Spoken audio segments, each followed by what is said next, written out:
Hey guys, it is Ryan. I'm not sure if you know this about me, but I'm a bit of a fun fanatic when I can. I like to work, but I like fun too. And now I can tell you about my favorite place to have fun. Chumba Casino. They have hundreds of social casino style games to choose from with new games released each week. You can play for free and each day brings a new chance to collect daily bonuses. So join me in the fun. Sign up now at ChumbaCasino.com. Sponsored by Chumba Casino. No purchase necessary. VGW Group. Void where prohibited by law. 18 plus. Terms and conditions apply.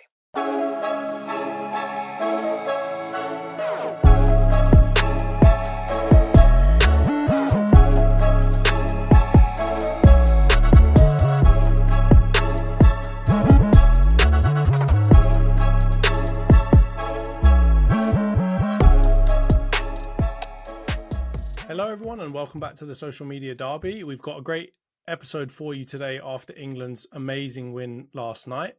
But before we do that, as always, for those of you watching on YouTube, please subscribe to the channel, like the video and share it if you can. As always as well, please comment down below if you want to get involved with us. And for those of you listening on Spotify, Apple, or any other podcasting platform, please follow and give us a 5-star review if you can. It definitely helps with the algorithm and getting more eyes on the pod, or ears on the pod, I guess I should say. But let's get straight into it. Antony, mate, how are you feeling after what just happened yesterday? Yeah, no, man, I'm over the moon. It was, I was chatting with some colleagues today at work because I went into the office and first real time England played well. And it came in the semi-final.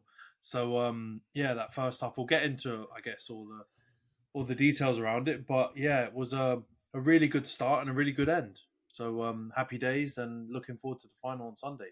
What about you, man? I'm guessing you must be gassed as well because you predicted England to win. Yeah, I mean, I predicted it, but I never really thought it's coming true. I think most of my predictions so far have been very much hit and hope when it comes to England. But it is nice to see one of them come true. And you know what? We're going to highlight the ones when they do come true and ignore the ones going wrong. But let's talk about that then. So you predicted a 2-2. I predicted a 2-1. I think your kind of reasoning was that if we were going to win it, and I've heard a lot of reasoning similar to this, was that if we were going to win it, we were going to win it on pens or in extra time, right? And I think that was what you went for in the end. Whereas I went for the 2-1 inside of the 90 minutes. Again, was an absolute hit and hope. I was praying that would happen. Didn't really think it would. But overall, it ended up being a pretty exciting game for once. I can't say that I've seen a lot of exciting games that England have been involved in this Euros. And I think would you agree this is probably the first one that was somewhat exciting to watch? Yeah, definitely England's best performance. Definitely just as exciting as the Spain-France game the day before. And it followed quite a similar pattern. So the first half was there were a lot of spaces and the game was quite open, just like that France and Spain game. And the game yesterday was really similar. And then the second half, tactical changes from the coaches affects the game. But no, it's fine margins, man. I guess I wasn't that close to my score prediction, but I was quite close to my result prediction in the 90 because Watkins scores in injury time to make you win the prediction. Not league, battle, but let's call you it. won the battle. Yeah, the prediction battle. Yeah. I mean, it was close. Yeah, it definitely was, and I think the early goal definitely made things a lot more exciting. I think when you have a first half where no one scores, it tends to get very cagey near the end, and if someone doesn't score in the first half, it feels almost unlikely anyone's going to get anything near a goal until we get into extra time or into penalties. But let's get into talking about that then. Started off in probably the worst possible way. My man Declan Rice, Rice baby, Basmati. I don't know what he's doing, but he gives the ball away about 20 yards away from the goal. Xavi Simons does amazingly. Like, he grabs onto it and smashes it, not necessarily into the corner, but he smashes it past Pickford. So let's talk about this, Ant. How bad is that Rice mistake? Does he get any? Are you giving him a bly for it, or does he need to hang his head in shame on that one? I don't think it's a really hard. Football's become a really hard thing to analyze because he obviously gets robbed, and he's a bit careless, and he takes his eye off the ball, and Xavi Simons comes in and nicks it off him. But there's enough space between where that incident occurs and the goal, and enough England players back that you wouldn't naturally assume that that becomes a goal scoring opportunity. The fact that Xavi Simons absolutely wallops it right into I know it's not in the stanchion or whatever, but it's near the corner of the net, makes it look like a horrendous mistake. And obviously rival fans are going to hammer him because Rice hasn't had the greatest tournament ever. Yeah. But at the same time, I don't think it's like a horrendous mistake. There's still a lot to do. And I think Decky's probably looking at Jordan Pickford saying, come on, mate. I was talking to you about it in the group chat, and I know you said you thought I was just being, my Roy Keane harsh on goalkeepers type thing, punch him up in the locker room vibes. But I think he should save it. And I'm not going to get into the whole T-Rex arms jokes, although, that might have helped him if his arms was a bit longer. But, I think he should save it. His footwork is too slow, and he jumps on the spot, which is really weird. You're not able to get the proper elevation and like directional movement to be able to save something that's not right in your immediate direction if you just jump on the spot. That's why you see goalies is really key for goalies' footwork to be really quick and take a lot of like little steps, almost akin to like boxing or like tennis, taking lots of little steps, right, to get in the right position. He just jumps on the spot. And then of course he can't, direct his arms and body in the right way to save it. I mean, obviously Simons has slapped it. And that might be you were talking about Trent and his penalty being one of the hardest measured shots. I reckon that Xavi Simons one is up there. It's up there. Yeah. Yeah. So, but I don't know. What do you think? Because, I mean, your initial reaction was that it was a screamer, right? And that Pickford couldn't do anything. But now that you've watched it back, do you agree with me more, or what do you think? No, I think he could have done better. The issue that I've got is that when you watch it in slow-mo, you always think someone can do better because you're thinking in real time, they're moving in slow-mo. And so when I look at it in slow-mo, I'm like, all right, yeah, he can do better than that because that wasn't in the corner. I think when you watch it real time, it definitely it makes it seem a little bit more difficult because I think he got caught off guard as well. Because let's be honest, Xavi Simons did not faff about. Like he literally took it down. He took it down, dribbled a couple of times, and then slapped it. There was no like dilly dallying, no Bellingham where he's like flip flapping over the ball for 20 minutes. He just took it down and slapped it. So I think it's maybe a little bit harsh to say he needs to do better there, but I think a better goalie does save that. Yeah, like I think a really good, like a top class, world class goalkeeper does save that. And I'm by no means saying that Pickford has to be world class because I think he's proved that he's not world class, but he is a good goalkeeper. So I'm not going to hammer him too much. I do think if we're going to lay blame, it really does need to be at Rice's feet for that one. I think I get it, like he gets robbed, but at the same time, I think it's about situational analysis, right? Like in that position, who's around me? What can I do based off of that? And if the ball's in the air, even more so, I can't be dilly-dallying because it's taking time to come down and for me to actually get control of the ball. So I think it's probably the mistake really lies with him, but I don't blame him. I think Netherlands definitely were pressing us really high up, and it was bound to happen at some point, right? Like I think Kobe showed a good example of how you control the ball and how you can feint and do all these different things to get away from people. But I don't know if Rice really has that in his locker. I don't know if that's necessarily his specialty. Yeah, I was gonna touch on that, John, actually, because this is not to slate Rice at all, but one of his strong points, shielding the ball is not one of his strong points. He's good at reading the play and like intercepting, and he's good at tackler, and he's good at driving with the ball. He's not good in tight spaces. Like this is where Kobe's like really good ball control. Yeah, he's not press resistant. He's not like I would say he's probably just as strong as Kobe, if not stronger, like physically. Yeah. But when it comes to shielding the ball and being able to protect it when he's got it and not being like kind of shoved off it or being robbed like that, I don't think he's got that same level of ability as someone like Kobe or someone else who's got that in their locker. And I think that's the reason why Xavi Simons is able to nick it from him, because he's not very physically imposing. Like, so, and at the end of the day, that matchup, Rice should win. Exactly. And it doesn't become a physical battle if the ball is not in your control. And this is what I'm saying about like Kobe, is that the ball is always within half a yard of his feet. So when it does, someone comes in from the side, he just shifts his body around and then he goes off the other way. The thing with Rice is he's got a bit of a lead foot when it comes to his touch. So when the ball gets down in front of him, it's at least a yard and a half away from him, which means Xavi Simons doesn't need to get into a physical battle. If he's quick enough and he reads the game well enough, he just comes in and nicks it from Rice. So that's my issue with Rice. If he can improve his ball control and maybe his touch to keep the ball a lot closer to him, then I think his strength will be able to hold people off. But if he's going to keep on lead footing it a yard and a half away from him, people are just going to come and nick it off him if they're quicker, because he's quick, but he's not that quick, right? Like Xavi Simons is going to beat into that if he reads the play well enough. But let's get into the next goal, because we almost, not immediately, but quickly afterwards, managed to get an equaliser. And I'm going to be honest with you, Ant, it comes off of a very dodgy penalty. It comes off of a real dodgy penalty where Dumfries essentially puts his foot up, studs up, I will say, to try and block the ball, and Kane blazes it over the bar. And somehow, someone's in the ref's ear. I don't know if it's his bookies or if it's VAR. Somebody's in his ear telling him, mate, you need to have another look at that one, and he gives it as a pen.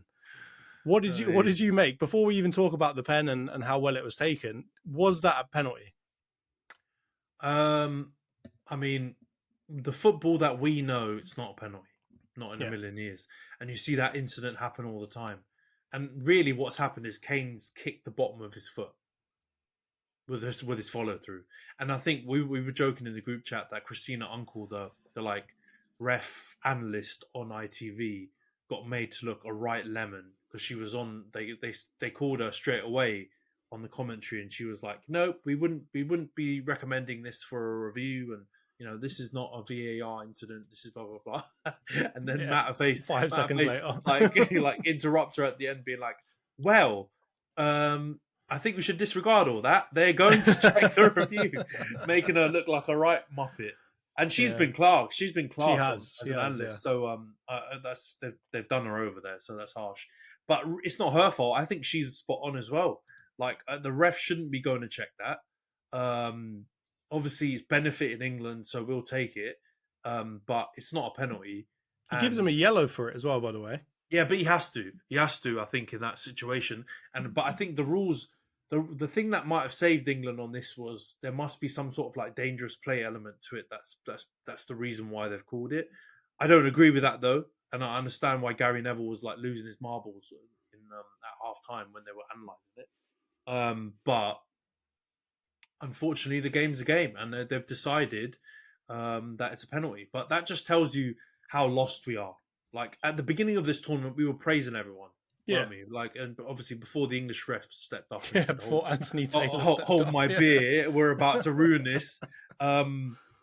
It's gone downhill pretty quickly, and I mean, we will not go deep into it, but the fact that referee was even selected to referee the semi-finals of the Euros is pretty disgraceful in the first place.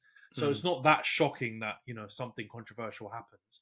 Just for once, it's gone in England's favour. We've had some stinkers, right? We're not going to cry and blame the weather and do whatever else Klopp does when we on the wrong end of some bad refereeing or something. But we've had some stinking decisions when they've been 50-50 go against us in past tournaments. Yeah. And this is one of the first ones that has gone for us. So, yeah, ultimately, long-winded answer. I don't think it was a penalty, but we'll take it. So I'm going to play devil's advocate here. And I know that I said it was a bit of a dodgy penalty when I introduced it. But I think in the group, while we were talking about it, I did say, hey, guys, just for the sake of argument, if Dumfries' foot is the other side of the ball, and Kane kicks his foot before he makes contact with the ball, right? So let's say it's like an obstruction of some kind where his foot is in between where Kane's foot is and where the ball is, and Kane ends up hitting his foot on the way to the ball. Is it given a penalty?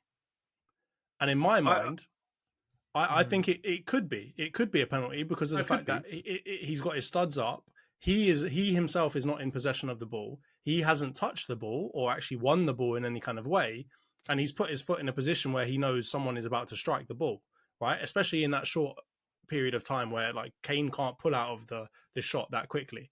So from my point of view, like devil's advocate, I can see why that could be given as a penalty, because unless he's winning the ball or touching the ball, he's literally just put himself in the way of it. So if for example, a goalkeeper comes out, completely misses the ball, but like knocks a player out on the way to it and no one gets touch of the ball, should that be a penalty too? Because we've had some Onana situations where that kind of happened and no penalty was given, and then it was given afterwards. Like that's the only part where it shouldn't be either way, John. So I know what you're saying, and I know we have seen penalties given for that. Like the one that's sticking out in my mind is that Harvey Elliott one where he gets a penalty from Wan-Bissaka, and Wan-Bissaka dives in but does not touch him, and Harvey Elliott drops his foot in to Aaron Wan-Bissaka's leg, tumbles over, and they get a pen. So it got given, but after people started to analyze it more, they were like, "Wow, that doesn't look like a pen." Or it shouldn't be given as a pen because he's essentially bought it, right? Even though the contact's there. I think that's where he's intentionally put his foot into the way of where the player is going to be. I'm talking about this is a natural action to go for the ball, and there's something in the way of me and the ball, and that other person or that something that's in the way is not in possession of the ball either. It's kind of like a 50-50 challenge, and you've stopped me from getting the ball. It's kind of like when was it who initiates a contact, right?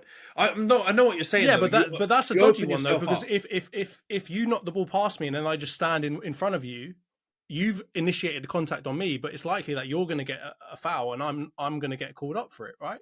So like obstructing the ball when you are not in possession of it and when you are not necessarily even trying to play it does get given as a foul in other cases. I know that these aren't apples to apples, but that's where I can see it could theoretically be given as a pen.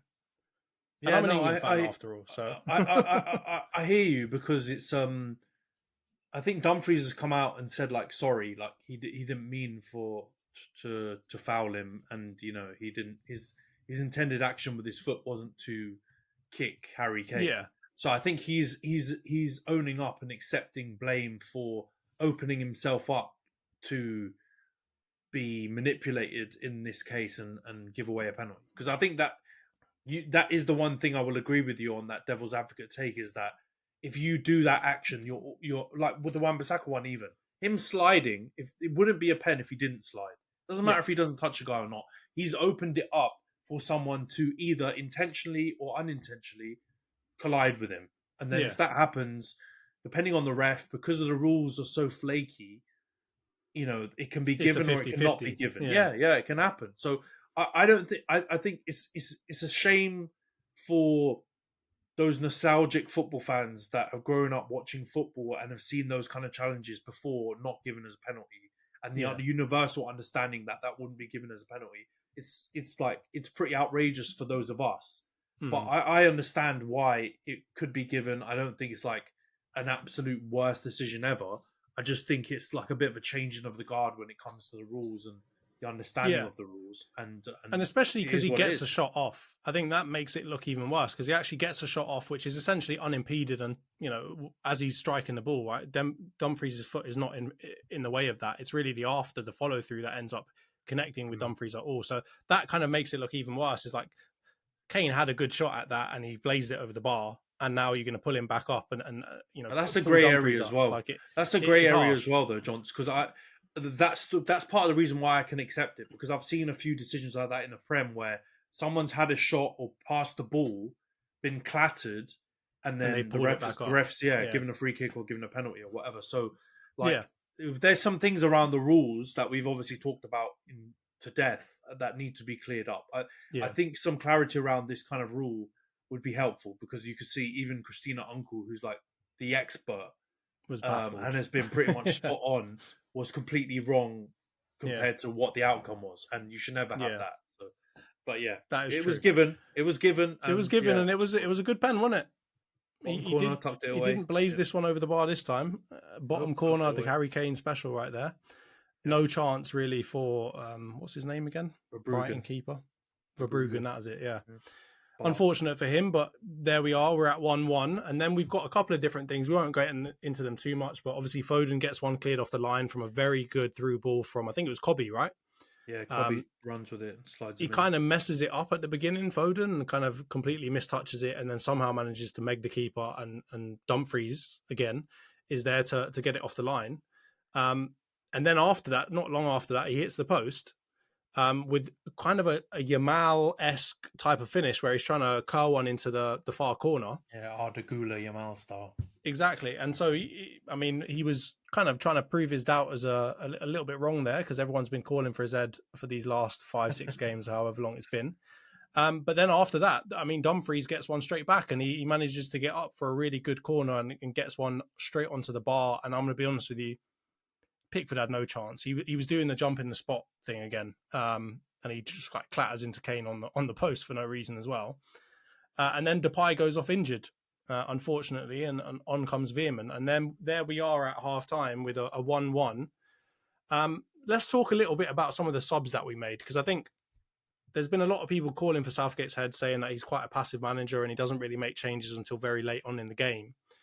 At half time, he takes Trippier off for sure, Foden off, or I guess not immediately afterwards, but he takes Trippier off for sure, and Weghorst comes on for Marlon. What were you thinking when you saw Shaw come on? Because obviously there's been a lot of questions around his fitness and, you know, like, is he going to actually play? And if he does, is he ever going to start? When you saw that happening, what were you thinking, mate? Happy. I was calling for it in the group chat.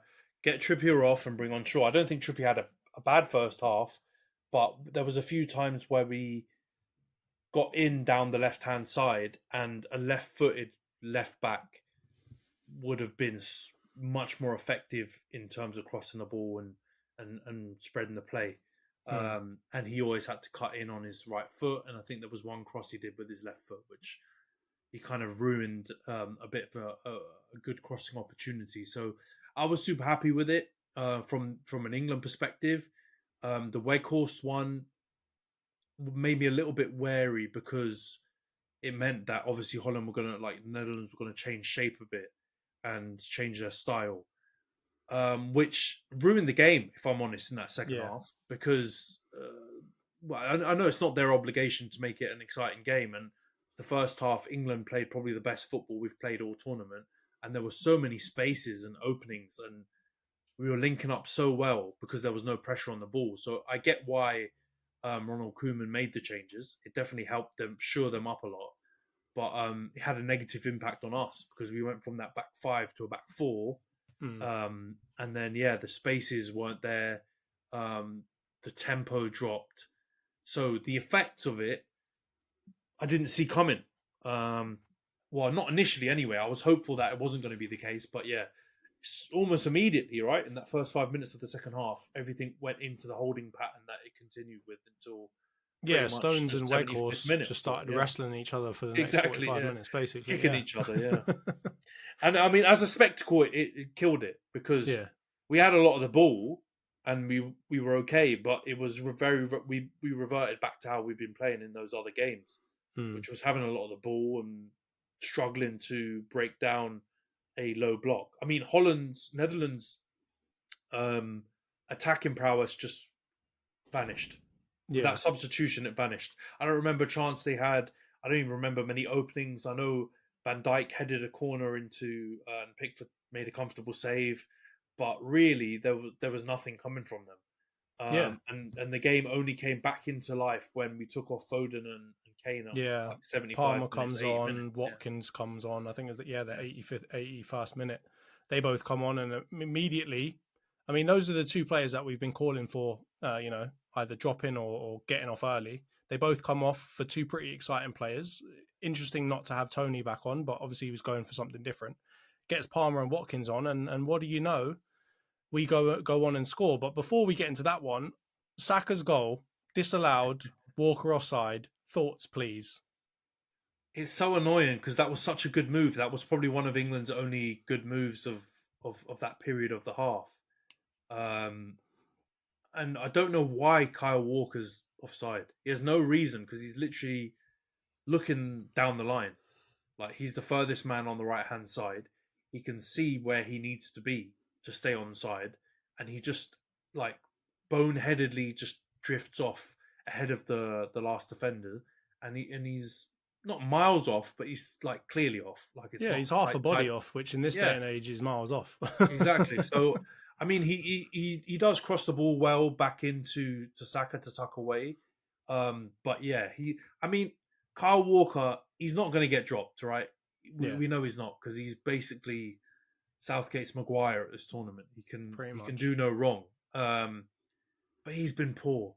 And I don't know what Ali McCoy was chatting about during the commentary as well, which is another bear bug we were chatting about. He was absolutely waffling Kyle Yeah. Walker did not have a good first half. He was probably one of our only players down that right-hand side that wasn't having a good game and giving the ball away Yeah. constantly and not being able to control the ball.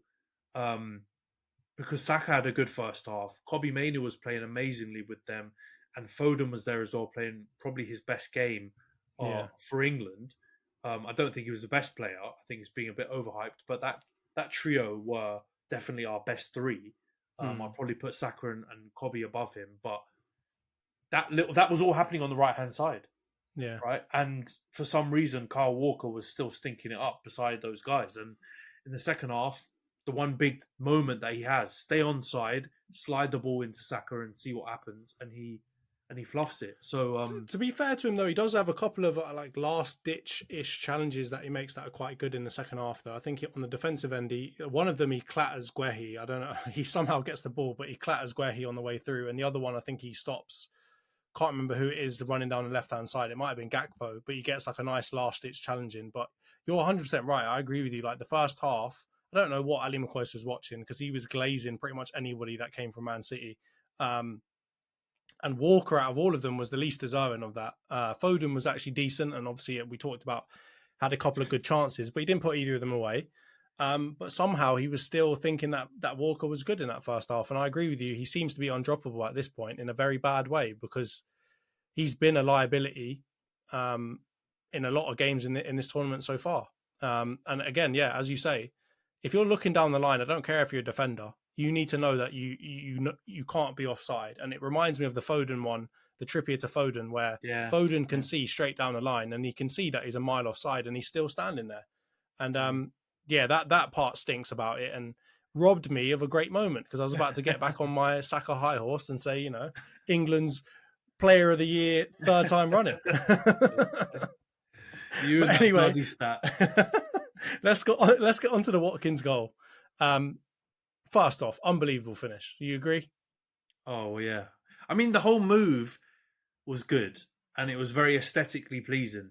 Like, yeah. I'm gonna chuck my Kobbie prop in there, even though it was totally accidental. I think someone passed it in, and Kobbie like tries to control it, but doesn't manage to trap it, and he redirects it directly to Cole Palmer, and it falls right to Palmer. Palmer gets it, slide rule pass, but there's still so much to do, so much left to do. Because that part of the move is all routine, right? I think the Kobbie one's very lucky actually.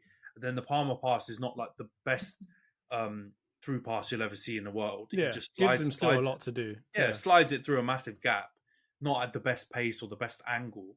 And yeah, what Ollie Watkins does after that is just, it's world class. That finish, the move, the touch, the way he it's like he has De Vrij on ropes, mate. he's got him completely under control, like a puppet master. He touches the ball, slides it to the side, and then absolutely bangs it through his legs into the bottom corner. I've seen some really interesting analysis of the defending of that. I think it was Mario Melchior. You remember him, the Dutch right back, he played for Chelsea. Top guy, and he's got pretty good analysis. But obviously, being Dutch, he was probably a bit harsh on De Vrij, and he was like, "Look, the number one thing you need to do when you're defending and you're trying to block shots is not to open your legs because you're opening, you're creating an obstacle for the goalie and a potential way through you as a moving blocker to the shot they're taking, which I totally get, and I think a lot of strikers do purposefully try and shoot through people's legs because they know it creates a problem for the goalies. Yeah, and it makes things hard to read. But at the same time, I think Frank Leboeuf, it was ESPN FC I was watching, said at the same time that's impossible to do because your natural movement is to jockey, and when you jockey, your legs are obviously going to open because you're running or moving. So, and when someone shoots, your natural reaction is to try and get your foot in front of the ball. So, of course, unless you're like double foot hopping in front of a defender, you're not going to be able to do that with your legs closed. And I think he does the right thing to show him down the wing, right? Because off of that, back to goal. I think so too. I think it was 0.06 XG, and I don't want to get into the whole XG thing, but that just points to the fact that not many people score from that, right? Not many people score from that direction or that part of the pitch, especially with what's on the line and it being the 91st minute of the game. But it's an unbelievable finish. And that celebration, that has got to go down in history as one of the best celebrations, the most heartwarming celebrations you've ever seen in your life. Have you seen Watkins's face? He's in pure shock that he's actually And scored Cobby, that. have you And he seen just, Cobby as well? There's the they're angle just behind running and Cobby they where just. he's just like he's lost his mind. Cobby's like absolutely like going nuts. But it was, yeah. I mean, I agree with you, man. Ex players, obviously, we listen High to their standards, yeah. we listen to their analysis. I get it. Like but they've also got their own techniques and stuff that they followed when they were players. So it's not biased, I would say, but they've got their own tendencies and their own beliefs around how you defend, attack, or whatever. But I agree with you. I don't think there's much that De Vrij can do. He's done the right thing, sending him away from goal or trying to, right? And then he's tried to put a block in, and you just have to give credit to the attacker because it looked like the defender had sent him, the right way, but actually it ended up being that Watkins manipulate the situation so that he could get his shot off, and it was something that he was like, trying to do on purpose. So you've got to give him credit, and it's unbelievable finish. And I think it goes back to the Xavi Simons goal and this goal. When you strike the ball early, it causes problems for everyone, for the defenders and for the goalies. So that would be the only get out of jail card I give to Pickford, because I agree with you. Is because Xavi Simons didn't actually look like he had the ball under control. It kind of looked like he overtouched it, and then he just struck it quickly because he realized he was about to lose control of it. Yeah. And with the Watkins one, he like shimmies it away, and it doesn't look like it's in a shooting position. Yeah, like he just like pulls the trigger, turns his body so quickly, and hammers it that Verbruggen, like, really, he probably should save it. Like, there's not a big enough gap that side. Yeah, from that angle. Yeah. But it's the way he strikes the ball. It's the power. It's the kind of like unpredictable nature of that strike that catches De Vrij and him off guard. And you know what? Props Ollie Watkins, man. It's not a one-off. It's not a fluke. It's not a Federico Makeda type goal. He's been banging them in and playing off his nuts like the whole season. So I'm glad he got his moment to shine. And I think he took it with both hands. Like, I don't think he'll start next game now, but I think he's done amazingly to get us to a final, because it was a wonder goal. Let's be real. Yeah, and I mean, talk about a striker's goal. Like, banging one from 40 yards and everything is all well and good, and everybody loves those and the overhead kicks and all that. But that was the most pure, not like number 9 finish you've ever seen in your life. And I think he needs to take a lot of credit for that, because in those moments it's easy to have people, overthink things and dribble too much and do this, that, and the other. And I think you're 100% right. It was such a natural movement. It was literally like back to goal, one touch out, another touch just to set it up, and then slap it. And he wasn't dilly-dallying, didn't take 15 different touches and go backwards and forwards and all that. He's just doing what a striker does, which is get into a decent position and have a pop. And he did, and it paid off for us. And I think overall we probably deserved it. And I think he definitely deserved it, because he's been unbelievable, or he was unbelievable for Aston Villa last season. And I think he's really grown into the role as being, one of the Premier League's best strikers, right? So definitely. All props to him. And again, amazing celebration. I could feel it, you could feel it from him that he was just in pure shock that he was able to do that. And that kind of, I know that he came out in the press conference afterwards and said he told Cole Palmer, like, mate, this is what's going to happen. I bet my kid's life on it. You're going to come on, you're going to set me up, and I'm going to slap one bottom corner. So it's just amazing to see that come true. But let's get into some player ratings, because I do want to talk about player ratings just to really zone in on who was the star of yesterday and why. So we'll go for Pickford first, obviously, with the goalkeeper. Anthony, the harsh goalkeeping judge. What are you giving him, mate? Is it a 5? Nah, I'm giving him a 6. Okay. Like, I feel like he was good. He was average. He like your criticism, not your criticism, your critique earlier is fair. I don't think you should hammer a goalie for not saving that, but a top goalie does save that. And that's all it is. But England win, and that's the most important thing. Yeah, I would agree. I think a 6. In my opinion, he did what he had to do, but he wasn't outstanding, right? Like, an outstanding performance is he saves Xavi Simons' shot, right? But outside of that, he didn't really put too many feet wrong. He didn't really have any cock-ups. But let's get on to Walker. I'm going to go first here, mate. I'm giving him a 5. He had a stinker. I don't care about the last-ditch challenges.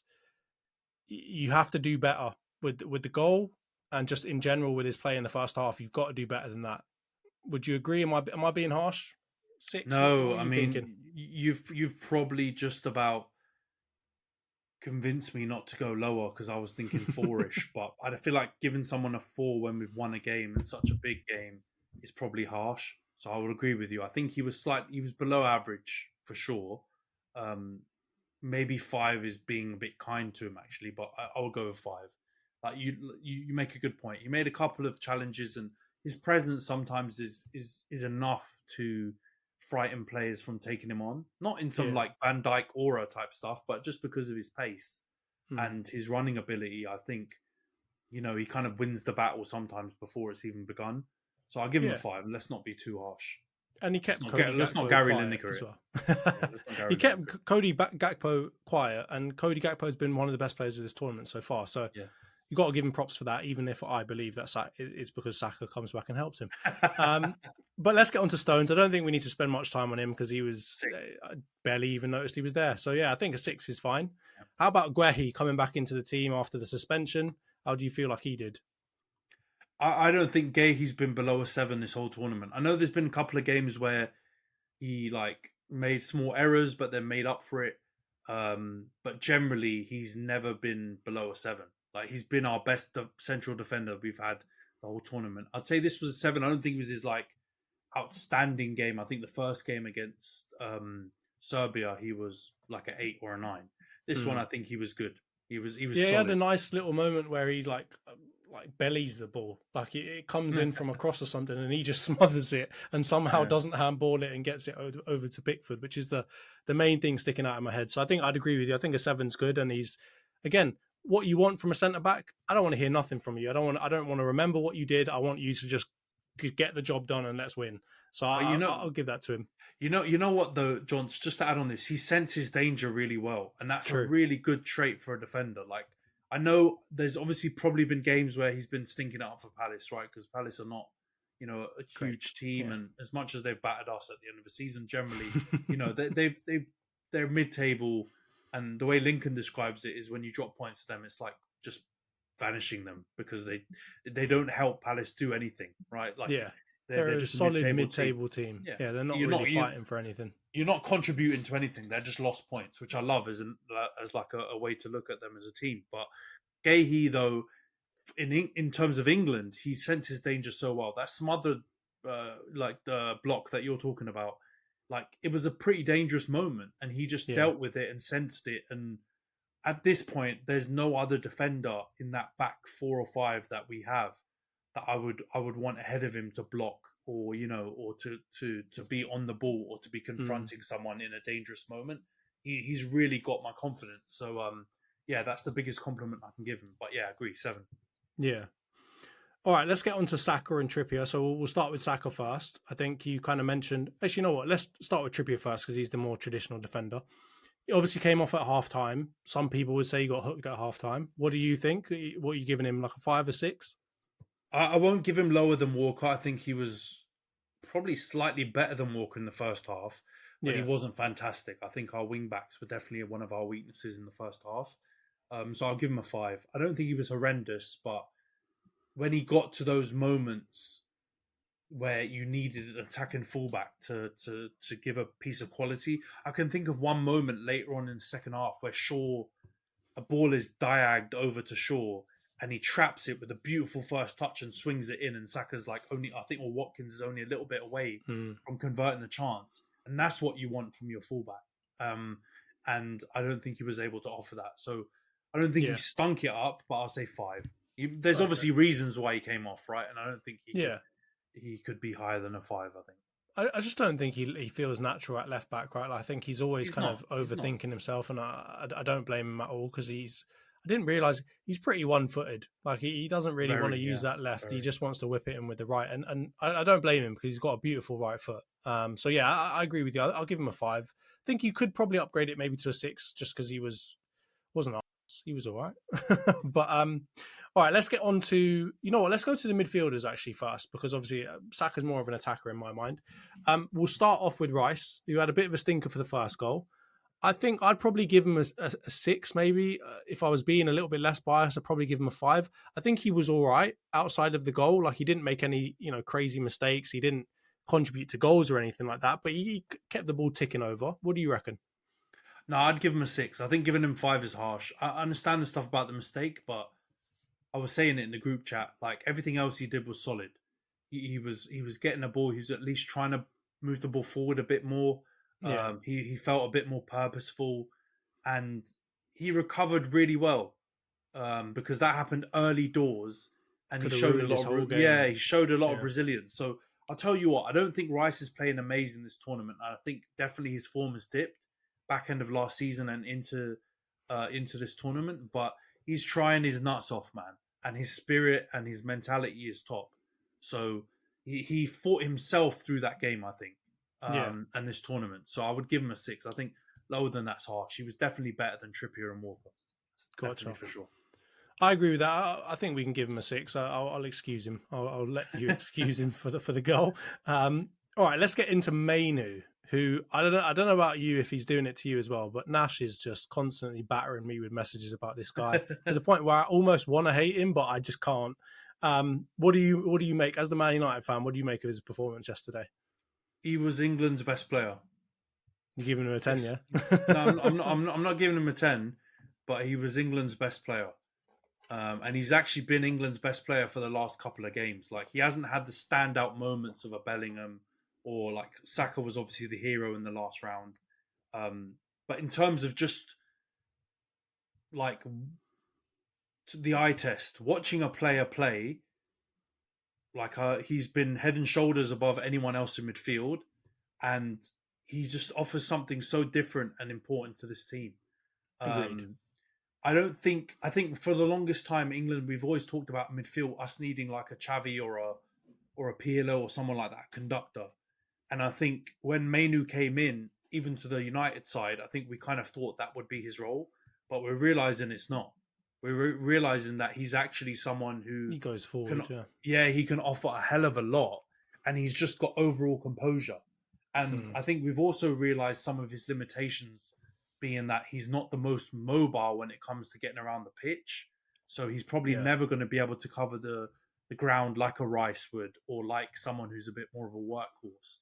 But that's fine because Yeah. when you give him the ball, he'll either manipulate it with a through ball or the right pass at the right time, or he'll send everyone to the shops and he'll drive through like crowded areas, keep the ball stuck to his foot and dribble with it and move a whole team physically up 20, 30 yards. And we definitely don't have anyone who can do that in midfield, both United or England.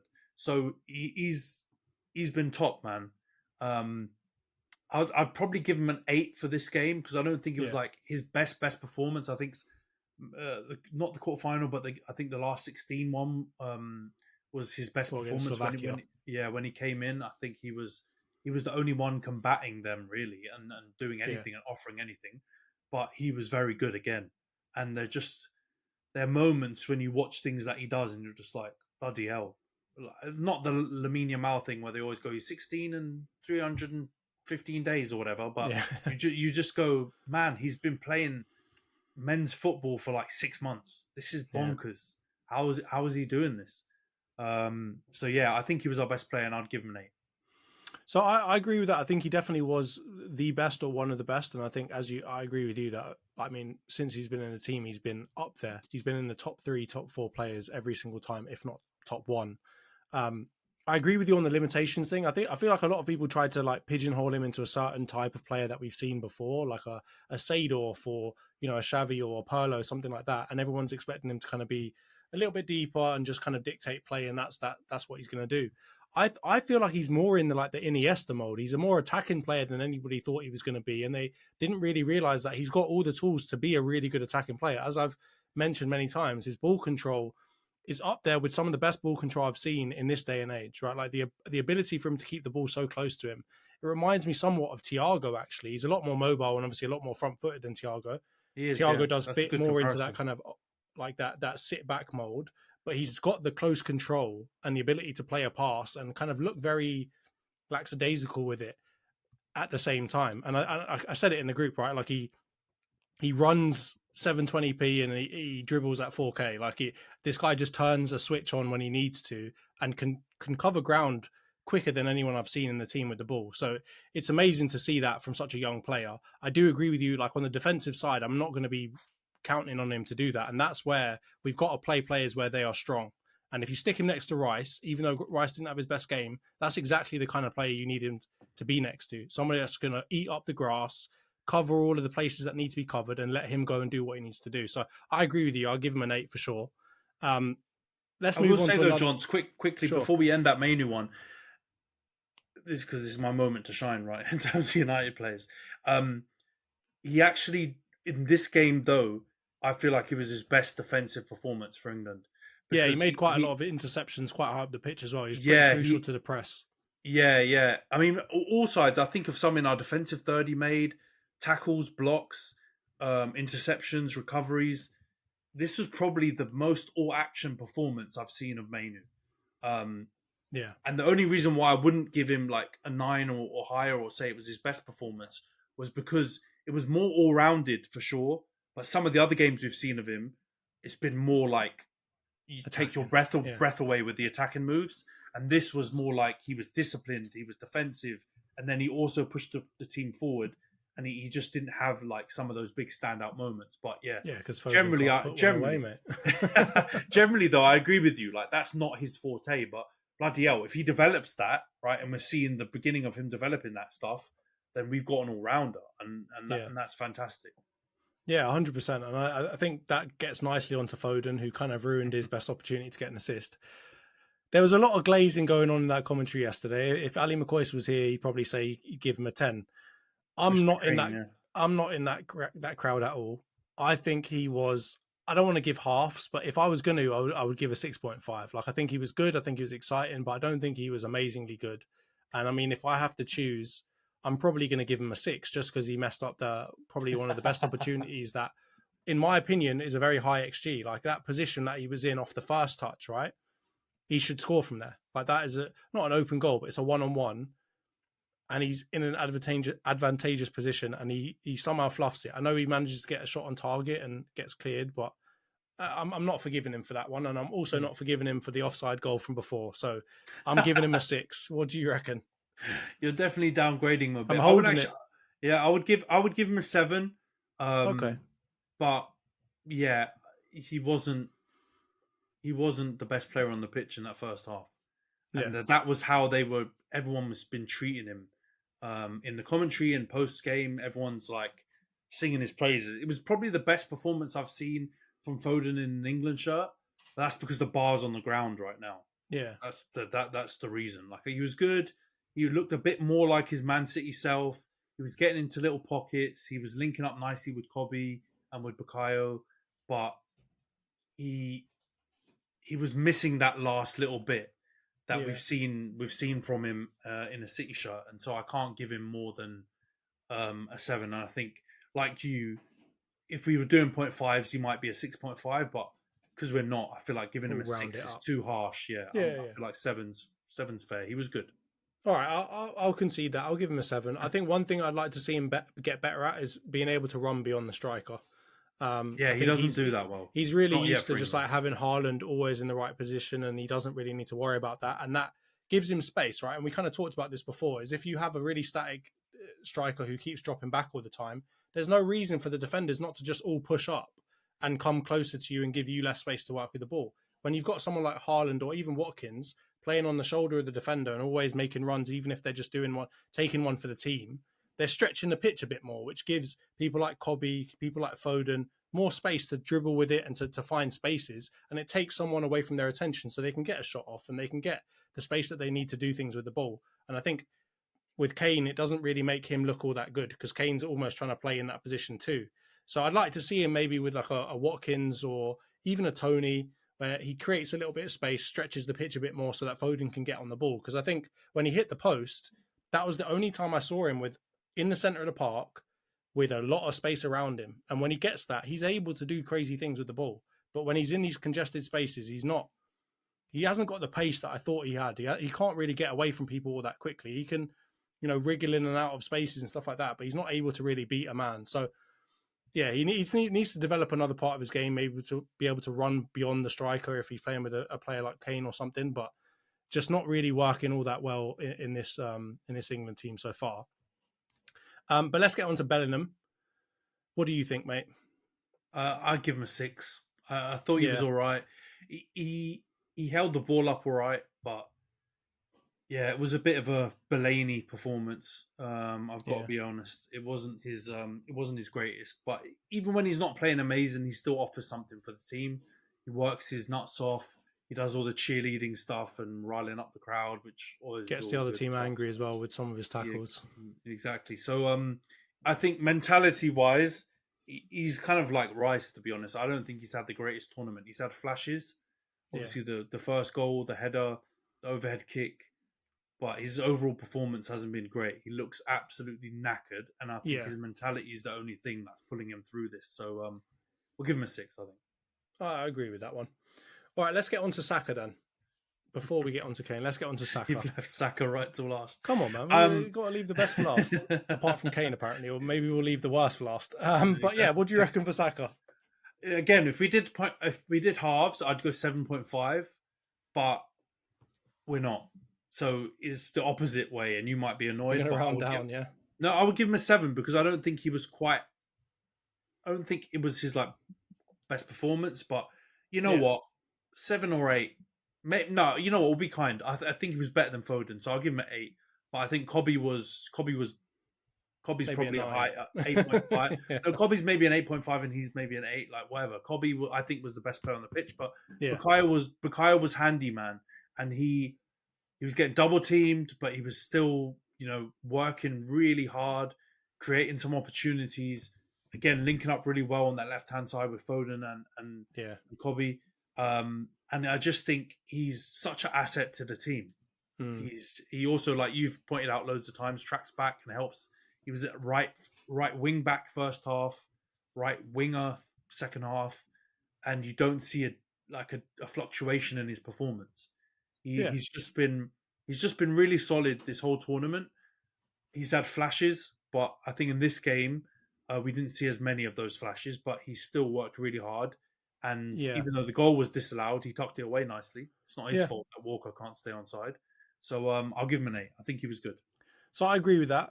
I'd probably give him a 7 though, just because I think from my point of view, man, Ake's good. Like he plays against a lot of left backs who've never played against him before, right? And it seems like every game that he comes on, the defender's always trying to figure out what is this guy going to do. And in the Premier League, we've become so accustomed to kind of understanding how he plays. And I think Premier League left backs probably get it a little bit better if they've got the physical capabilities to keep up with him. Then they do all right. And I think Ake was good. Like Ake knows that he's a very good defender. He knows how to deal. He's come up against Saka many times before, and I think he not kept him quiet, but he definitely kept him off of that going down the wing. Right, I think you saw a lot more in this game. Saka having to cut in. I think there was one point where he had to cut in, took 3 or 4 different touches, kind of kicked it. It ended up leading to what was given as the penalty in the end. Right, it kind of bobbled up, and then Kane had a shot at it, and that all came from Saka, basically just wandering from the right hand side all the way into the middle. And I think Ake really did a good job of keeping him away from being able to cross the ball and get into the penalty area. So I think from that point of view, it wasn't his best game ever, but he still is a nuisance. And I think if you're a left back, you've got to have big, serious headaches if you have to line up against him. So I think, 7 or 8 is fair. I definitely think his last game, he was better, right? I think he would have been an 8 or a 9 just because of how much he was terrorizing that left back. In this one, I think, as I said, Ake did a better job of kind of keeping him a little bit quieter. But let's get on to Kane then. Just another average performance, man. Like outside of the penalty that he probably didn't really earn, like it wasn't off of his brilliance that he got, it was really sheer dumb luck. Very good finish for the penalty, but outside of that, I can't really remember what else he did. And that's not what you usually say about Kane, particularly in a club shirt, right? In an England shirt, he's done it a couple of times now, but you're not accustomed to saying at the end of a game that Kane was barely there. Well, what do you reckon? I actually thought he was good in the first half. I actually felt like he got on the ball well. He was spraying passes around. He was linking up with people. And I think the spaces that were afforded to us in the first half allowed him to feature a lot more. Kane's just one of those players, almost kind of like how Rooney is or was, where he needs touches. if he doesn't get touches, he gets isolated quickly and you forget that he's there. The only difference is he can still be really useful even in those situations because he's a lethal finisher. And we saw that, I think, in the Denmark game where he did sweet F-all the whole game, and he still turned up and tucked it away when it came to when the opportunity came at his door. So I don't know, man. It's a hard one to judge because I feel like as a team, he was no different. In the first half, he had a really good one. In the second half, he became invisible. So it feels a bit harsh, but I'll probably give him a 6. Yeah, because he did score the penalty, and I feel like his first half was good. But I think in normal situations, those 2 points that I've just made would get you a 7 or whatever. But because he went so invisible in the second half, I think you have to downgrade him from a 7 to a 6. I agree with that. All right, let's quickly go through the some of the subs. So we'll go for Shaw. I'm going to give him a 6. I think he didn't do anything bad. He didn't do anything amazing. He was just solid, and it's kind of what I would want from a left back. Really, do you disagree with that? No, I agree. 6 makes sense. All right, and then how about Palmer? Again, I'm going to probably give him a 6, or maybe even a 5. I didn't really see him all that much apart from setting up the goal, and I guess he wasn't on for very long, so it's a bit harsh maybe. But he didn't really do anything amazing in my mind. He didn't get on the ball and look crazy exciting like he did in that kind of first cameo appearance that he made for England. Probably a 6, but what do you reckon? Nah, I'll give him a 6 as well. Okay. You know what? In the last couple of games, I really like Cole Palmer as well, by the way. But in the last couple of games, he hasn't sparked in the same way. I agree with you completely. And I'm not getting into this whole Saka-Palmer debate rubbish because I like them both a lot. But he just hasn't looked... Hasn't dazzled. He hasn't looked super fresh and crisp when he's come on. He's running, he's trying... But the little things he's trying, they aren't coming off in the same way that they were in that first cameo and how they were a lot for Chelsea. But you know what? The thing about him is he's almost got like dumb luck when it comes to football. I'm coming to that conclusion after one season only already, where he just has that knack where he's involved in stuff even when he's not necessarily playing well. So he's involved in the winning goal now. I know it wasn't some wonder pass, but he's involved in it. He sets it up. And he just has... You want those players in your team. Yeah. Because, when the moment comes, he's generally going to be involved in something good. So I give him a 6, though. I don't think it was a great cameo. Yeah, I agree with you. And I'll be honest with you. Like, I didn't think this at the beginning, but I kind of think it now. Like, I think actually he is a right winger. Like, I kind of felt like based off of his build and kind of the versatility to him, he'd also be a really good 10. But I feel like you've got to play Saka or him. I don't think you can get away with, unless you're going to stick Saka on the other side of the pitch in defence. I don't know if he looks quite as effective in that position. I'm going to say, like, if we play him right wing, I think he's going to play a little bit better and he's going to get his chance to do this, that and the other. But I think, in my opinion, I think a 6 is probably fair for him. Let's get on to Watkins then. I think I saw like a graphic at the end that he was given player of the game. Obviously, an amazing goal. What are you going to give him? This one, it's hard to think about because he was on for 10 minutes. All of 10 minutes, scored the winning goal and jogged on, and that was it. What do you reckon? I'm giving him a 7, but that's just because of his goal and because of his impact on, huge impact on the game. I mean, his overall performance, we didn't get enough time to even see. The only thing I will say is, Gareth Southgate was spot on to bring him on because that is the type of attacker that gives Virgil and those kind of defenders problems. Yeah. Ones who are going to be on their shoulder, almost Luis Suarez kind of nibbling at them all the time, running over, running into the space. And Watkins is kind of a bit of a unicorn in that he does all of that, but then he's got such a sweet and crisp finish. Yeah, it's kind of strikes he's kind of like he's kind of a hybrid of a Kane in terms of finishing. Obviously not as good, but then also like a counter-attacking striker who runs off the shoulder. The kind of players we associate more with playing out wide. The Salahs, the Manes, the Rashfords, those kind of players who run beyond. But he's got a finish of a Kane, so I get why they brought him on, and it was a masterstroke because he obviously got the winner, but he was stylistically a horrible match for those Dutch defenders. Yeah, and I when he came on, I was thinking, Van Dijk might be able to deal with him, but De Vrij, you're on skates, mate. You're going to be on skates for the next 10 minutes. Watch yourself. Even Van Dijk is going as to well. cause you issues. Yeah. Van Dijk. Yeah. For Liverpool, Van Dijk had problems with Watkins every time they played in the season. I think Liverpool won both games in the end, but they were high scoring, and Watkins was absolutely a nightmare for Van Dijk. And he's got the right kind of, again, styles make fights. He's got the right kind of style and approach that's going to give those bigger, stronger, high line defenders big problems. You got to be real mobile to be able to deal with him. I agree with that. I'll give him a 7 as well. Lastly, manager. What are you giving the manager for that game? Or Namur, as you call him. Namur. We can we'll tie it into these next questions then, yeah, because there's been a lot of now conversation around Southgate and putting respect on his name and all that kind of stuff. Rating wise, I'd have to give him an 8 because I feel like I don't like the swap in the second half. But you know what?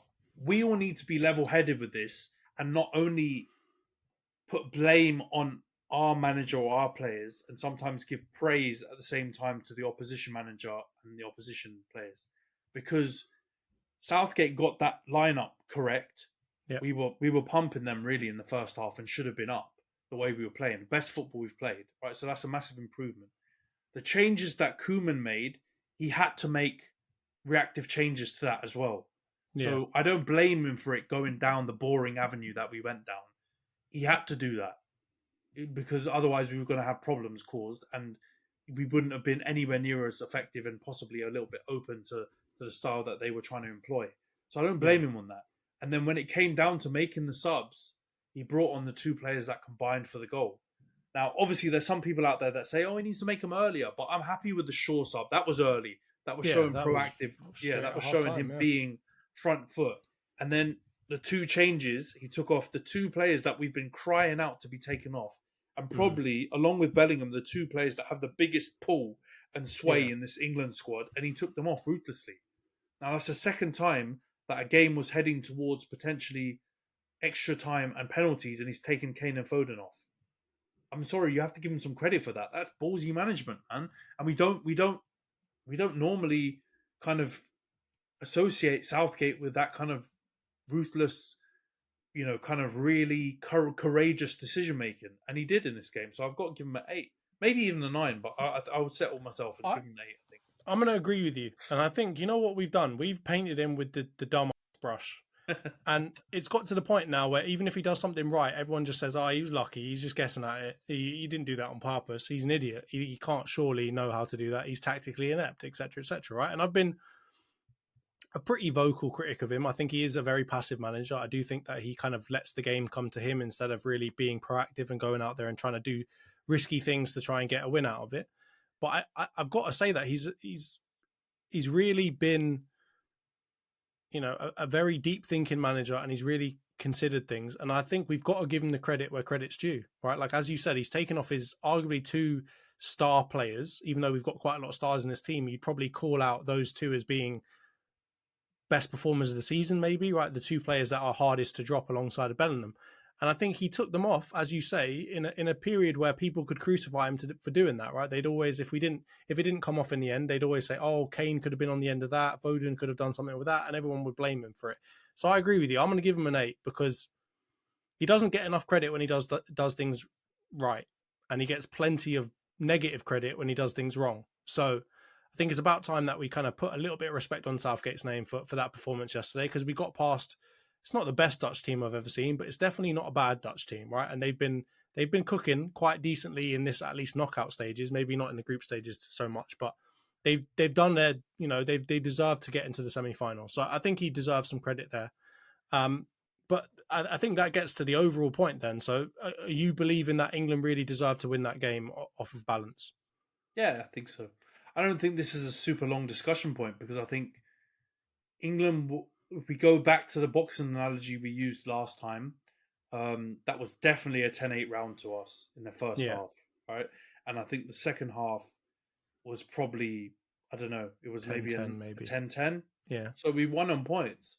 And even though it took a moment of brilliance in the second half, we deserved that with our first half play. Yeah, we earned some luck. Yeah, I think we got some luck with the penalty, And I think again that goal, nothing fortuitous about it, man. Ollie Watkins makes and takes that, so we deserve it. You know what I realized though with that game yesterday, as a squad, we really are stacked, man. I know defense is a bit. We had our question marks about defense, but I think Konza and Gehi have given us food They've for become thought exclamation on. marks. I think that maybe makes us realize we were maybe a little bit too cautious on our defense, and we need to put some respect on their name. And then in the other areas, even though we've underperformed, boy, we can just bring a Watkins on. I mean, Netherlands would be killing for a Watkins, and they got to the semi-final as well. You know, Spain have got Morata up front. They would be killing for a Watkins as well. And he's our second or third striker. So, yeah, it really made me realize, we should be getting to these positions and we should be going for it because we've got some players, man. And I think it's mental because we've got 3 strikers who are all 20 plus, or even in certain cases 30 plus goals a season strikers, which is mental when you look at some of the other nations around us and how they've barely even got one striker that hits more than 20 goals a season, and we've got 3, which is mental. So yeah, I agree with you. And then we've got we've got attackers, I guess, like midfielders who score bloody 20 goals a season as well. So we've definitely got a very stacked team. And I think the one part that was a question mark was the defense. And I think they've been the best part of us so far. Yeah, I'm happy with them. The ones that we worried about have been the best ones. Exactly. As long as Lewis Dunk never touches pitch, then that will be true. That was my one stipulation. Don't let Dunk touch the pitch, and we're all right. I told you before as well. This has proven. I mean, we all knew this, I think, as fans. Yeah. We've got some talent in defence. We just need to trust them, right? Yeah. We've had unfortunate defenders like Tomori, who I think should have been trusted before that would have been passed. Yeah. And we've had others that may come in the future, like I think of Branthwaite now, who probably should have had the spot instead of Dunk. But I think he's been forced to show a bit of trust in Gehi and then Konza. And I think he's gotten a bit of a slap in the face to say, mate, we've got some really good defenders who know how to pass and aren't, got massive slab heads or whatever. We've got good defenders, man. So trust them, and you never know. They might be more than good enough to take us to the promised land. So, yeah, man, stacked. We definitely deserve to win, and I think the Dutch can be salty, and we can talk about Virgil now. But let's talk about that. We deserve to win. Salty Virgil, Van Disney back at it again, comes out after the game and says, it shows you a lot when the referee immediately goes down the tunnel and doesn't want to spend any time on a pitch, pointing or alluding to the fact that he thinks the ref has had a bit of a stinker. Do you think he's within his rights to be that salty, to get all that sodium out? Yeah, you know what? Normally Virgil is proper MSG levels of sodium, right? But I think this wasn't his worst one. But it's just a trend, man. Virgil, and it's a trend with a lot of winners, to be fair. And I won't back Liverpool loads for winning because I know they say they've won every trophy and all that rubbish. But there's a trend of really sore loserness with people that are or feel like they're used to winning. So your favourite fella, Rodri, who we're going to face in a couple days time, is egregious for that. Yeah. And Virgil generally is too. And I actually think he could have gone harder. I think the reason why he didn't go hard or harder than this was because I think he realised they deserved to lose. And apart from the penalty, they should have lost that game anyway. And they scored a wonder goal. Apart from that, they created nothing. So he is being salty, but it's the the light salt that they give to people with like heart disease and condition and stuff like that. That's safe for them to eat. You know what I mean? It's not that full level MSG, proper AXA table salt level of stuff. Yeah. It's decent. No, I agree with you. I think he is being salty again. And if this was his first time being salty, I'd kind of let him off a bit more. But I also think, right, there's this whole kind of scouse mentality that like they're not English or they don't think they're English. And I feel like that's why he thinks he can get away with doing this, because any other player that plays in England probably would be a bit more careful and be like, you know what, I play there. I don't want all their fans to hate me. But I think, they're going to back him and they're going to be like, oh, we don't care about England anyway until they win it. And then they're apparently going to become English again. I guarantee it. And so will Scottish people as well at the same time. They're going to say, oh, we're all British. We won it together. But yeah, no, I think, I don't think it was the worst referee performance I've seen. Like outside of that, I can't really think of too many crazy decisions he made. I actually think he got most of the other stuff spot on, but obviously that being kind of one of the two goals that knocked Netherlands out, I can see why Virgil's probably being a bit salty. It just doesn't feel good coming from him or coming from Rodri or anyone else like that, mate. You've won a couple of things here and there. With Rodri, you won a lot, mate. So shut up and let us have something for once, would you? But anyway, let's get on to the preview / prediction section. We've got España in the final, and my favourite player, Rodri, will be coming up against old Decky Rice. How do you think that game's going to go? A lot's been said about, Spain looking like a very good team in this tournament, and obviously Lamine Yamal and Dani Olmo and Fabian Ruiz all playing off their. What do you reckon is going to happen in that game, mate? It's going to be a really interesting game, man. I'm really looking forward to it. I think it's going to again be a clash of two styles. Spain with really wide wingers, with Williams in Williams' case who take defenders. I mean, the amount of times I've seen him skip past defenders is unreal. Like it's like they're not there. Like he just gallops past. Walker's going to need to be on job. I mean, Walker's got the pace at least to try and keep up with him, but the defensive nous I'm worried about. Like I'm worried about Nico Williams running off his shoulder and stuff because Walker likes to go for a snooze every now and again when he's marking his man. So he does. Yamal is really, really obviously people are going mental on him, but his style was very different. And I think that's why their wing play is really interesting because he doesn't really take players on. He's more like he cuts inside. He cuts in, runs off him. His style was quite similar to Saka in a lot of ways, really. I don't think Saka likes to run beyond that much or, necessarily go one-on-one with defenders all the time. But, their movement and the way they play and the way they, kind of manipulate the ball, and that gives them a huge advantage when they take on their fullbacks. But, yeah, midfield, you've obviously got Rodri, Ruiz. Ruiz has been a standout for them. He's looked really good. Yeah. And he's a unit as well. So I mean, physically, I'm a bit worried about taking them on. But the one thing I will say as well. Yeah, the one thing I will say though, I don't like their defense that much. Me neither. I think their goalie's pretty rubbish. I think Laporte and Normand, they're French defenders. They're decent. But I mean, Harry Kane should still be able to bag against them, I believe. And their fullbacks, I mean, Cucurella's 2-pack of. I don't care what anyone says. Everyone's been gassing him up in this tournament. I don't care. He's looked decent in this tournament, but we see him more. All right, we've seen him not 28 days that have been in this tournament. He's a multi-pack of arse. Yeah. He's a 12-pack. He's a keg of arse. He's rubbish. And we've seen him 28 days in the Euros. We've seen him 750 odd days in the Premier League, and he's been absolute balls for most of them. So I'm not believing in him. So I believe Saka can have him on toast. I believe in you, Bukayo. You're going to rip him. If you play right wing, he should be doing that. He should be doing the Ronaldinho meme when he's pre-match for AC Milan, because he should be ready to cook. So I don't believe in that, and I think Carvajal, you can get at him. I think he's obviously been good for Real Madrid, but he's you should wind him up. The issue with him is he's shifty. He gets in those little nudges and elbows and steps on your feet. He's one of them geezers. He's one of those typical Real Madrid defenders. But you need to put Jude there. That's my hot take for this game. Put Jude on the left wing like we kind of have in the recent games, but get him a little bit further out so he's taken on Carvajal.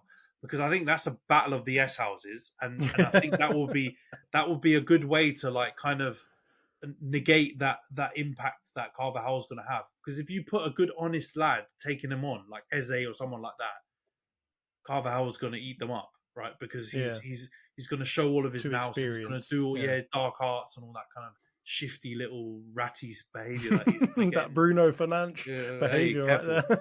Careful. Bruno's been a good boy this tournament.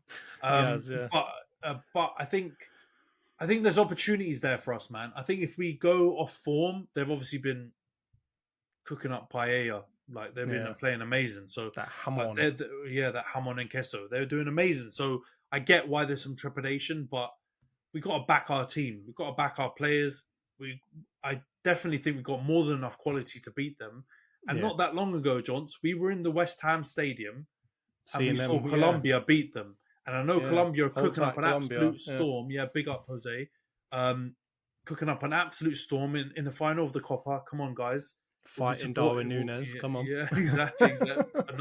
Another plus 5 points for them. And then they're going to take on Argentina, and I hope they beat them as well because that would be Me too. beautiful. But yeah, Spain have not been perfect for like long. This isn't like Yeah. a team that have been balling out for ages, and I think we've got a shot, man. So I don't know. It's going to be a clash of styles, but I think it could work to our favor because if Spain play open, expansive football like they do, There's space. theoretically that should play into our hands a bit and offer us some space, at least on transition, and give us room to play through the lines. Because that's something I noticed in the first half against Netherlands. If you give us a bit of room and you don't, compact space, we've got players in midfield and attacking midfield positions that like to play through lines, and they're able to hurt you by playing through lines. The only worry I have is Spain might do that, but they press high.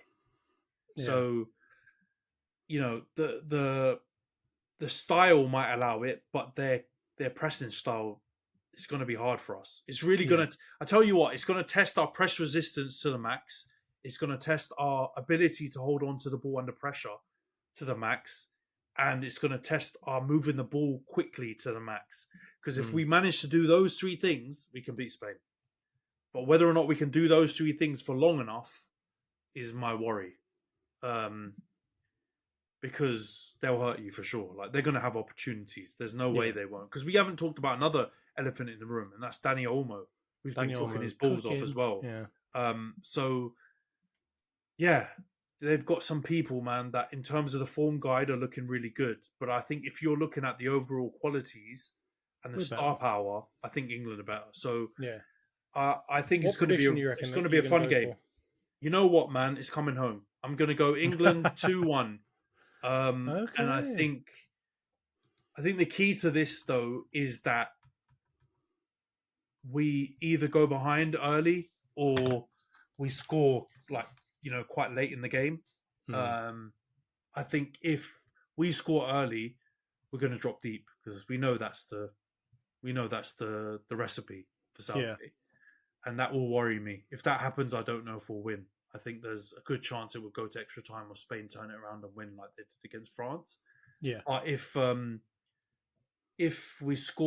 Spain score first and that kind of jolts England into the right mind frame, or we score late on, then I think we'll win. And I think that is what will happen. So I'm going to go 2-1 England. What about you, Nick? So, I mean, this is going to sound like a broken record, but I'm going to go 2-1 as well. And the reason why I say that is because I would love to say 3-1, but the way that we play after we score, we don't do it. We just say, all right, we'll shut up shop. We'll do Jose Mourinho and let's just play this out.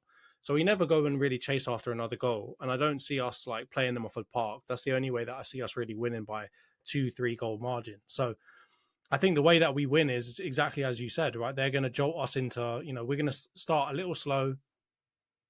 They'll get an early dispossession of someone in our midfield. Please not Rice again. And then they'll go and score. And then from there, we're going to have to go a little bit more gung-ho and we're going to start to open up some of that space.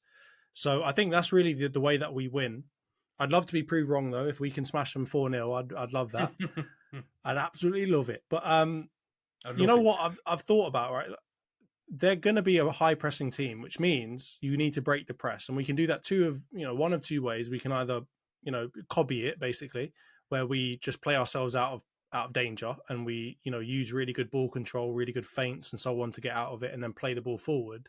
And then we're going to need pacey people in behind to really get testing Carvajal, get testing Lenormand and Laporte and all these lot.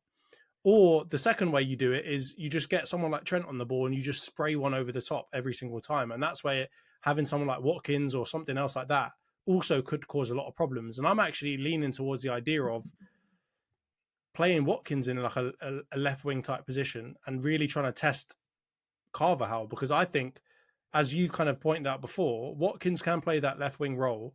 And I think he's got the pace and strength to really cause issues to Carvajal. He might be a bit too nice though, And that's the issue where you got Carvajal with the dark arts. But that's the second way that you do that, right? Is you just get someone that's going to spray balls over the top every single, second he gets on the ball and just have runners in behind. I think of the two ways, we're probably going to go for the first, and we're going to try and play our way out of trouble, and then have people like Foden, Bellingham, Saka, and Kane really go and attack their defenders. So yeah, I'm going to go for a 2-1, but I don't think either team is going to play the other off the park, and that might be a big shout because Spain have been really good. But I don't think anyone's going to have like complete domination in this game. I think it's going to be a real even game, and depending on how early someone scores, it could be a really exciting and entertaining game. So 2-1 is coming home. Kiss the bad. There we go. Let's hope we get, I don't know, Monday off next week. Who knows? old Keir Starmer said that's a possibility, right? So come on, Keir, we love you already, mate. I wouldn't go that far, but yeah, it would be very much appreciated if we could have Monday off. I'll put it that way. All right. Well, anyway, it's been a nice one. It's been a long one, and I'm liking talking about England. Let's try and give us something good to talk about on Sunday, please, lads. But we'll wrap it up for now. We'll be back again, obviously, after the final. Everyone pray, cross your fingers. But thank you, Ant, and thank you, everyone, for listening. We'll catch you next time.